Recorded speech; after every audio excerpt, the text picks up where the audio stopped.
YouTube, Flockavelli, Flock fam, what's going on? It's your boy Jay Cuffers, and I'm coming at y'all on my Baltimore Ravens 2023 NFL Draft Class Recap. So, this is a video that's long overdue. I've been busy this week, but I ain't been making time for what's important, so we gonna get right into it, man. Starting off with my draft experience. So, while the Ravens were waiting on the clock at pick 22, of course, in the NFL draft, I'm thinking, man, there's a lot of guys that slide in. We got the Joey Porters of the world, the Deontay Banks of the world, the Smith and the Jigbas of the world, Jordan Addison, Zay Flowers, Nolan Smith. I'm thinking about a lot, man. I'm thinking, are the Ravens going to trade up? Or are we about to get a guy? Are we about to get Christian Gonzalez at first? Oh my goodness. Christian Gonzalez was sliding. I was like, yo. But at pick 20, of course, the Seahawks, out of all teams, I was not expecting Seattle to take him, but the Seahawks did take Jackson Smith and Jigba, which gives them a very formidable wide receiver room. And then Quentin Johnston went. Chargers are in love with them big wide receivers. Mike Williams 2.0. So then we were on the clock, and I'm thinking we're either going receiver or corner. It's pretty obvious. And we decided to take with pick 22, Zay Flowers, wide receiver out of Boston College. Now, to me, I'm biased because I don't watch college football. I don't watch college sports until March Madness or the college football playoffs. So I don't really watch highlights. I don't know the good or the bad in guys. That's why I didn't even do a mock draft, because after the first round I would be clueless. I would just be throwing darts in the dark at my picks. I would just be picking guys that sound good, but I don't really know them. So Zay Flowers, to me, he was my third ranked wide receiver, behind Jackson Smith-Njigba and behind Jordan Addison. And the reason he was behind Jordan Addison was not because of any film that I watched, not because of any highlights that I saw. It was simply because I drafted Jordan Addison in my Madden Online franchise and turned him into a 99 overall superstar. So it was strictly biased. Now, Smith-Njigba, I knew he would be nice. All the Ohio State receivers are nice. So he was already ranked number one for me just off the strength, just off the strength of his school. And then Jordan Addison, that was just straight bias. I haven't seen not one Jordan Addison highlight still to this day. So Zay Flowers, for me, he was number 3. And then it was Quentin Johnston, and then so on and so forth. But after, now, once that boy was a Raven, I'm on board. I'm not no type bull where it's like, oh, the Ravens should have drafted. Now, I will say, when we took Hollywood Brown, I was like, A.J. Brown is on the board. But when you put on that purple, when you hold on that purple jersey, I am on board. So I was on board for the Zay Flowers picks as soon as it was announced. You feel me? Getting Lamar another weapon. And then when they start showing the highlights, when they start showing what this boy Zay Flowers really do out of Boston College, nevertheless, with quarterback troubles, apparently he had multiple quarterbacks over his career in Boston College, and he's still putting up great rec. He's still putting up incredible. He's putting out incredible tape for scouts. I was already on board, man. So Zay Flowers, I love the pick. I mean, look at the wide receiver room now: Odell Beckham, Rashad Bateman, Zay Flowers, Devin Duvernay, Nelson Aguilar. It's the perfect blend. You have a rookie, a 3-year vet. What is Duvernay, a 4-year vet? There's no way he's a 5-year vet. Yeah, he's got to be a 4-year vet. So you got a rookie, a 3-year vet, a 4-year vet, and then 2 old heads who are still good, who still can give you valuable playing time on the field, valuable experience to these younger wide receivers. And if anyone gets hurt, I'm not nervous. I'm not nervous about a Deshaun Jackson coming into the game, a Dez Bryant, a Sammy Watkins. I don't have to be nervous because, God forbid, if Rashad Bateman, if Odell Beckham was to go down, we right back to where we was last year. Devin Duvernay, come on in. You know what I'm saying? Nelson Aguilar. I'm comfortable with Nelson. He's a Super Bowl champion. You feel me? I'm very comfortable with a Nelson Aguilar being our wide receiver 4 or 5. And Zay Flowers, his tape, man. Back to Zay Flowers. Shifty, explosive. He's so short, and people try to compare him to Hollywood Brown. And this is no shot at Hollywood, but they are not the same player. Hollywood is straight speed. He's straight. Tell that boy go deep and throw it as far as you can. He gonna go get it. Zay Flowers, I feel like he can utilize that short to intermediate route tree more than Hollywood Brown because, and I don't know why Hollywood never really was great at this at the NFL level, because he's so short, he's so low to the ground. Zay Flowers, he's so short, so low to the ground. When he makes moves, he's like really in control. He has full control of his body because of how low to the ground he is. He can contort and get to places where a lot of guys can't because he's just so shifty and his tape was disgusting, man. So the Zay Flowers pick, I love the pick. Not to mention Ravens signed a corner after the draft. I'm going to get into that video. I got videos dropping. They're going to be dropping day after day. I'm going on a cruise next week. So I'm about to stockpile these videos up for y'all. I promise I got y'all. But the Zay Flowers pick, I loved it. It fully solidifies the wide receiver room. You have an Odell Beckham who is primed and ready to resurge his career, ready to prove all the naysayers wrong. You have Rashad Bateman. When people signed Odell and when we drafted Zay, they forgot so quick about Rashad Bateman. How can you forget about Bateman? He was a first round pick. How do you forget about a first round pick? Is it because he's not a Jamar Chase, a Justin Jefferson? He's still a very good wide receiver. He's still capable of being a wide receiver one. He just has to stay healthy. That's all it is with Bateman. But from what we've seen, he's very capable of being a wide receiver one. So you pair those two up, Odell and Shad, and then you get Zay Flowers. And literally all three of these guys can interchange where they play in the field. They can all play on the outside. They can all play in the slot. They can all move around and be utilized in like a motion offense. It's going to be so nasty. It's going to be so disgusting.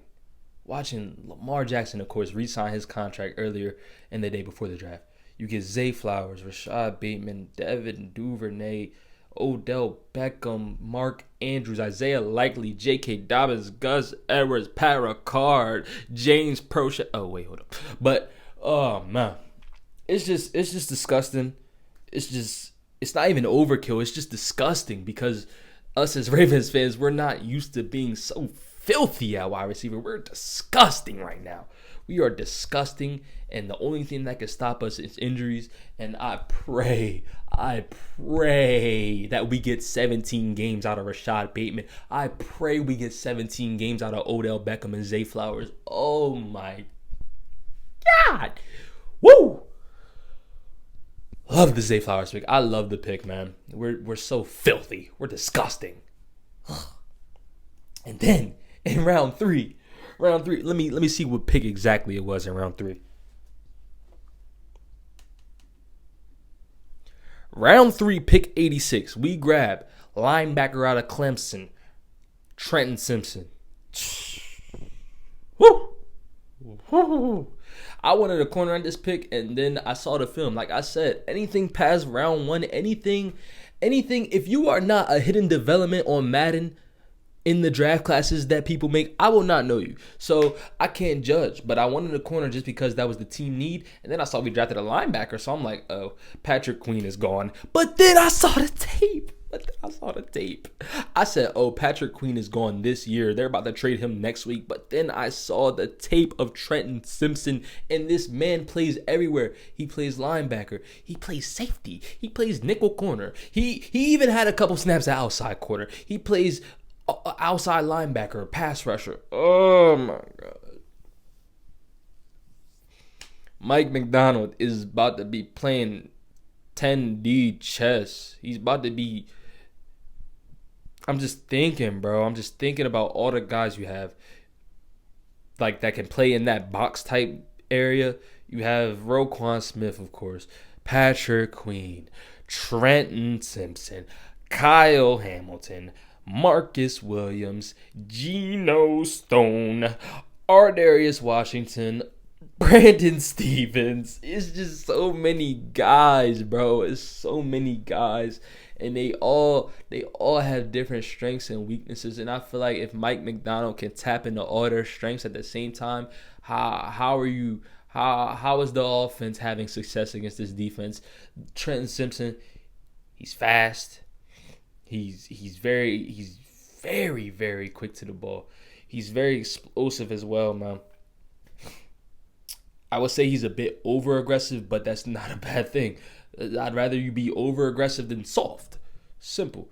So Trenton Simpson, I feel like he's just, oh man. And I love that the guys that we're selecting, they come in with mentors. Zay Flowers has an Odell Beckham and a Nelson Aguilar to look up to get any type of advice that they need from. Trenton Simpson has a Patrick Queen who is now a 4-year vet, so he can get advice from Patrick Queen. But Roquan Smith, the best linebacker in the game. These guys are learning from guys that were the best in the game. They not just no regular vets. Like, it would be a difference, and no offense, but it would be a difference if Trenton Simpson was coming in learning from a Josh Bynes and a LJ Fort, guys that we had a few years ago that were serviceable linebackers. Of course, Trenton Simpson was still learning, gain knowledge from them guys, but it's a difference coming in, learning, and playing with those guys versus playing with a Roquan Smith. And I think we'll see that immediately in Trenton Simpson's development, because Patrick Queen, he came in,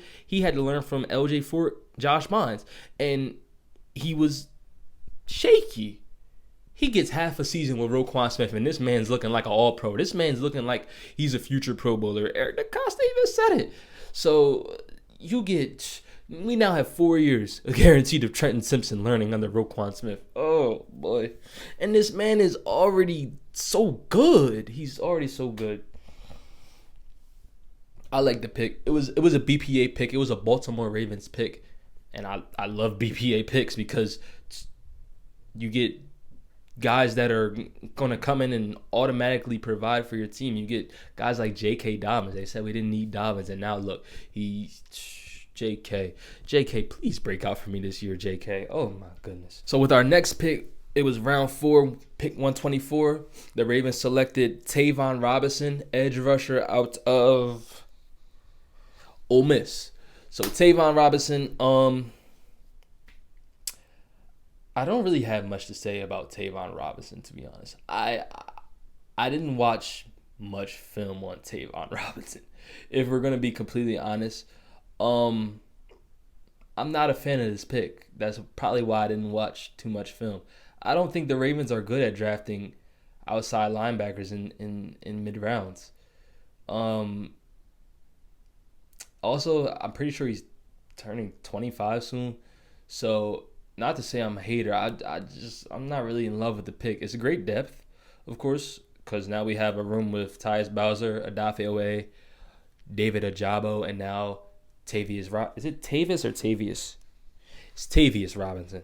So now we got those 4 guys in the room. I would still like a Jason Pierre-Paul or a Justin Houston back, just because if Odafe doesn't pan out, if Ajabo, he got 3 or 4 games in last year, but he's still pretty much basically a rookie. This is his first healthy training camp, OTAs, all that's coming up. Tyus Bowser isn't really a 10-sack guy, so I would like another vet in there just to assure that we got somebody that's known to get the quarterback. You know what I'm saying? Somebody that's certified to get that quarterback. Somebody that got that blue check for getting that quarterback.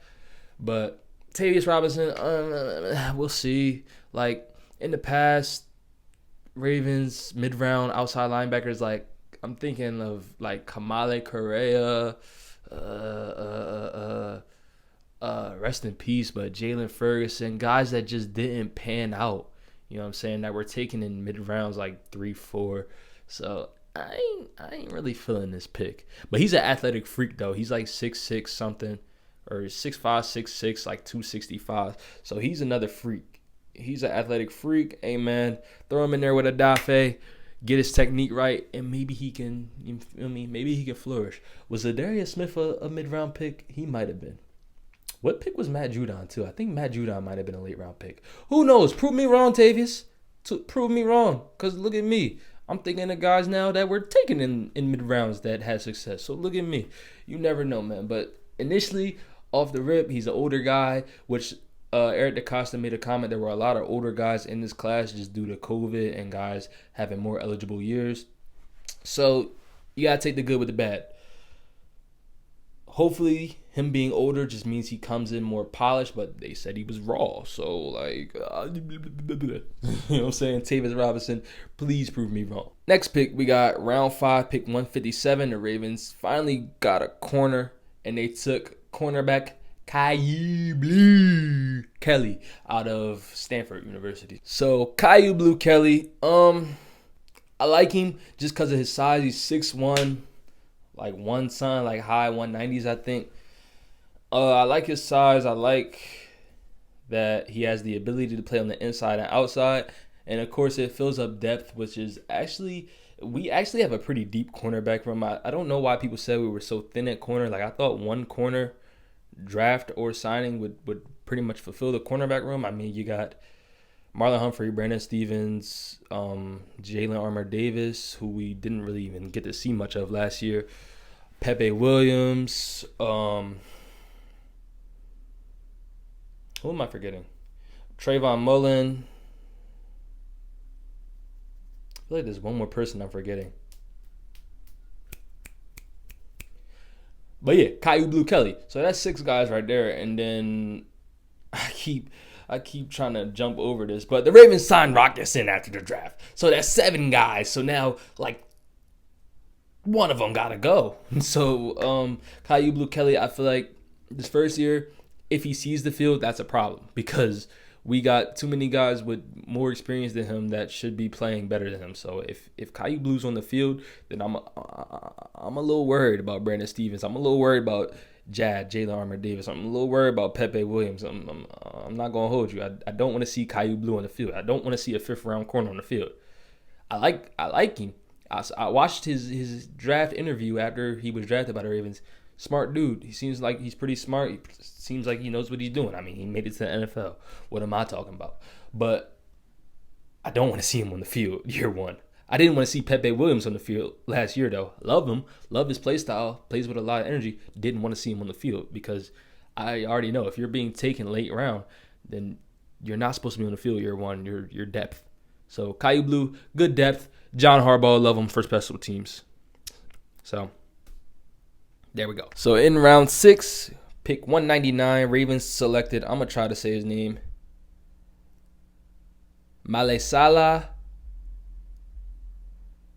Amavi Laulu, a tackle out of Oregon. Hey, man, you can never go wrong with taking an offensive lineman late round. I mean, the worst thing you'll get is a bad offensive lineman, which who cares? You're taking them late round. And the best thing you'll get, you may get a good starter. I mean, so Ravens, Eric DaCosta actually mentioned that the Ravens have taken an offensive lineman in every draft except for one.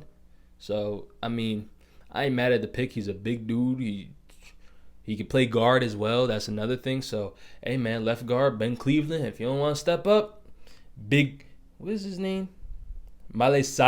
Big Male Sala ready to step up. So, I ain't mad at the pick. O-line depth always needed. I don't really, I just want to let y'all know. I am not like football, like X's and O's, like talk about technique and all that. I just like watching ball and reacting. So I'm not really going to tell you like his technique and all that. If his technique needs work, that's not me. That's not what you're here for. You're here for my personality and my reactions to Ravens ball. So crucify me if you want to, because I don't know the ins and outs, the X's and O's on Salah's game, but it is what it is. Next pick, we got round 7. It was pick 229. The Ravens actually traded back into the draft. They traded their 6th round pick for next year to acquire Andrew Voorhees. He's an offensive guard out of USC. Voorhees, he tore his ACL at, the Combine or the Pro Day? I was trying to find a video, but I couldn't even find a video of him tearing his ACL. But actually, no, I think it was at the combine because the next day he came. Was it the combine? I guess it was the combine. No way he did his pro day, then the combine the next day. It had to be the combine. So he tore his ACL at the combine, and then the very next day he put up 38 reps, the most out of anybody on the bench press. So you already know this boy a mauler, this boy a dog. He gonna be in them trenches. And why? Once again, I'm never gonna get mad at the Ravens selecting a lineman with a late round pick. Especially, I saw some people that said, "Why would we trade a six next year for this?" What? Can you tell me what have the Ravens done for the last 10 years with a 6 round pick? Who's really made an impact on the Baltimore Ravens in the last 10 years with a 6 round pick? I know Chuck Clark. Chuck Clark was a 6 round pick, but besides him, actually, I'm gonna look it up. All right, so since 2013, Ravens 6 round picks. We got Caprone Lewis Moore. Miss. Ryan Jensen, hit. Should have been a Raven for life. We sold. Keith Wenning, quarterback. Nobody knows who Keith Wenning is. No offense to you, Keith, but nobody knows who you are when you're mentioning Baltimore Ravens. So that's a miss. 2015, Darren Waller. I mean, that's a hit, but not for the Ravens, just because we all know Darren Waller had personal problems, and it just wasn't the right timing. Timing wasn't right. God's timing, not ours. You know what I'm saying? So that's a miss for the Ravens, unfortunately. And I'm seeing Matt Judon was a 5th-round pick. So, hey, man, I'm kind of eating my words right there. Tavius Robinson proved me wrong. But in 2016, we took Keenan Reynolds and Maurice Kennedy in the 6th round. Reynolds, he was a running back. I've never seen him take not one run in a meaningful game, so that's a miss. And then Maurice Kennedy, I actually liked Maurice Kennedy when he was on the Ravens. I feel like they should have re-signed him. I feel like he was serviceable, but obviously not, because after he left the Ravens, I know he played for the Cowboys and haven't really heard of him in like two years, so that's a miss. 2017, we took Chuck Clark. That's a great hit. Got a nice starter out of him. You know what I'm saying? We got very nice ball out of Chuck Clark. So that was a hit. What was that? Our second hit in the last like 5 years. 2018, we took Greg Senat. Oh, we had 3 6-round picks. Oh, we took Deshaun Elliott, Greg Senat, and Bradley Bozeman. So I say 2 out of 3 of them were hits. Okay, we was kind of cooking up 2018 draft was really just special, man. Lamar Jackson, Hayden Hurst, Odell Beckham because I saw OBJ, Orlando Brown, Mark Andrews, Anthony Averett, Kenny Young, Jaleel Scott, Jordan Lasley, Zach Seiler, But, yeah, Deshaun Elliott, Bradley Bozeman, those were hits. Greg Senat was a miss. 2019, Trace McSorley, miss. 2020, James Prochet, miss. 2021, didn't have a 6th-round pick. And then 2022, Tyler Beatty, miss. He's not even on a team anymore. It's only been 1 year. So it's not like our 6th-round picks. It's not like we take in Tom Brady every year in the 6th. So if we can trade for a guy who was projected to be a 2nd to 3rd-round pick before his injury, trade for him, let him sit on the pine for a year, recover, rehab, come back next year, he's a rookie. He's not going to play ball this year. He's a rookie. So, actually, how old is Andrew Voorhees?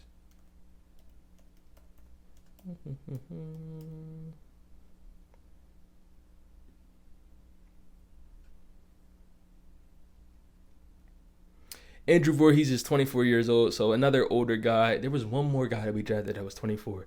Let me think. Can I guess it? It might be Salah. I think it is Salah. It definitely is Salah. But, so yeah, 3 guys, 24 years old. But Voorhees is going to come back next year and be a 25-year-old rookie. And it's not like we haven't dealt with that with Hayden Hurst. He was a 25-year-old rookie. And we got great ball out of him, I feel like, before we had to trade him off because Mark Andrews, big tries. You know what I'm saying? So, Voorhees, I ain't mad at the pick. I'll take it. I'll take depth in the O-line, in the trenches whenever you can, because you never know when a guy's going to go down to a freak injury. Guys get their ankles and feet stepped on all the time. So I like that pick. We ain't drafting Brady's in the 6th round, so I like the pick. But overall, I feel like the Ravens, they had a good draft. They definitely had a good draft. I like the Zay Flowers pick. I like the Simpson pick.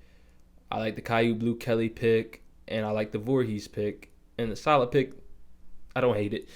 The only pick I don't like is Tavius Robinson. And watch this man come through and have 10 sacks for us next year. So, overall, I'm pleased. Our team got better. We're smiling. We can't frown right now as Ravens fans. Lamar signed. We have a great wide receiver room. Life is good. Let me know what y'all thought about this Ravens draft. Lamar is a Raven for the next 5 years. Let's get it, man. Have a good day, y'all boys. I'm out.